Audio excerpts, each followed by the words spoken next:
Gecə yata bilmirsən, elə bil beynin susmur. Bədən yorulub, amma ağlın oyaqdır. Bəlkə də bu sənin günahın deyil. Sadəcə bədənindəki bir hormon. Melatonin səni yatmağa qoymur. Bəs onu necə oyatmaq olar? Bax, indi sizə bunu deyəcəm.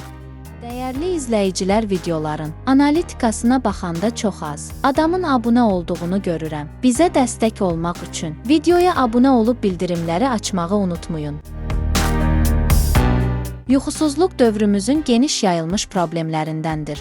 Yuxusuzluğun səbəbləri bunlardır: stres, depressiya, əndişə, tibbi xəstəliklər, dərmanlar, qəzəb, kədər, nigaranlıq, ruhi pozğunluqlar və travmalar. Yuxusuzluq üçün təbii müalicə üsullarından biri melatonin hormonu qəbul etməkdir. Melatonin orqanizm tərəfindən istehsal olunur və orqanizmin yuxuya ehtiyacı olduğunu göstərir. Hormonun istehsal səviyyəsi səhərlər azalır, gecələr isə yüksəlir. Maqnezium insan orqanizmi üçün vacib mineraldır. Orqanizmdə yüzlərlə vəzifə yerinə yetirən maqnezium zehni və fiziki sakitləşdirici kimi də çıxış edir. Araşdırmalar göstərir ki, maqneziumun sakitləşdirici təsiri melatonin istehsalı dövriyyəsini nizamlayır. Nəticədə yuxu rejimi normallaşır. Yuxusuzluq çəkən insanlar birinci, idman eləməlidir. Fiziki baxımdan aktiv bir günün sonunda yuxuya getmək asan olur. Bunu bir neçə elmi, araşdırmanın nəticələrinə əsaslanan mütəxəssislər deyirlər. Onların fikrincə 60 dəqiqə idman edən insanlar digərlərinə nəzərən daha rahat yatırlar. Növbəti günə daha gümrah şəkildə başlayırlar. Bundan əlavə gün işığını qaçırmamaq, melatonin hormonunun qəbulu üçün gün işığından istifadə edin. Səhər oyandığınızda gün işığına nifrət edə bilərsiniz. Lakin unutmaq olmaz ki, gün işığı gecə rahat yatmaq üçün bir vəsilədir.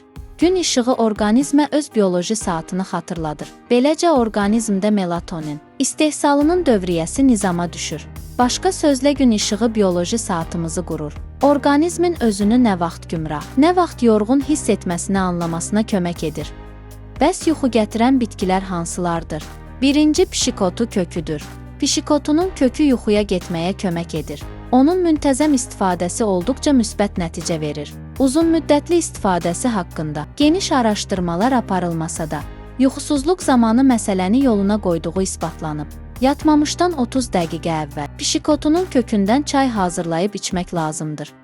İkinci, qonaqotudur. Passiflora subpeltata, digər adı çərxifələk çiçəyi olan bitki xəfif yuxu gətirmək qabiliyyətinə malikdir. Hazırda yuxu dərmanlarının əksəriyyətinin tərkibində qonaqotu var.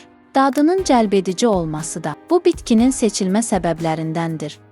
Üçüncü yeri lavanda tutur. Sakitləşdirici qoxuya malik lavanda yuxuya getməyə kömək edir. Araşdırmalar zamanı məlum olub ki, yatmazdan 30 dəqiqə əvvəl lavanda çiçəyini qoxlamaq yuxunun keyfiyyətini yüksəldir.